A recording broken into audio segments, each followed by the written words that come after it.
اب ذکر کرتے ہیں پاک پانی کا۔ زمزم کا کنواں کرۂ ارض پر پانی کا سب سے بڑا اور پرانا چشمہ قرار دیا جاتا ہے۔ 5000 سال گزرنے کے باوجود یہاں سے پانی کی روانگی اور مٹھاس میں کوئی کمی نہیں آئی ہے، جو خدائے بزرگ و برتر کی شان کا منہ بولتا ثبوت ہے۔ تفصیلات کے لیے عمیر علی کی رپورٹ۔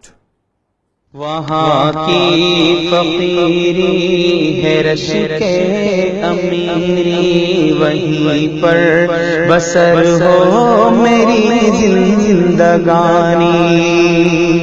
خانہ کعبہ سے صرف 20 میٹر دور زمزم کا کنواں کرۂ ارض پر پانی کا سب سے پرانا چشمہ قرار دیا گیا ہے۔ جیسا کہ تاریخی روایات میں بیان کیا جاتا ہے کہ زمزم کا چشمہ حضرت ابراہیم علیہ السلام کے فرزند حضرت اسماعیل علیہ السلام کی ایڑیاں رگڑنے کی جگہ سے پھوٹا۔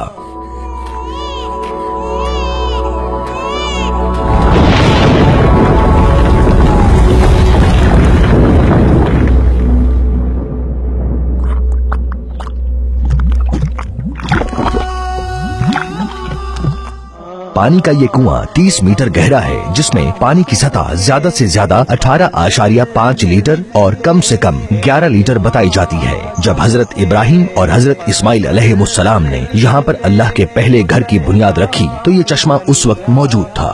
زمزم کا پانی وہ طیبہ کی گلیاں، وہ زمزم کا پانی۔ 1979 میں سعودی فرمانروا شاہ خالد مرحوم کے حکم پر آب زمزم کے کنویں کی صفائی کا عمل شروع کیا گیا۔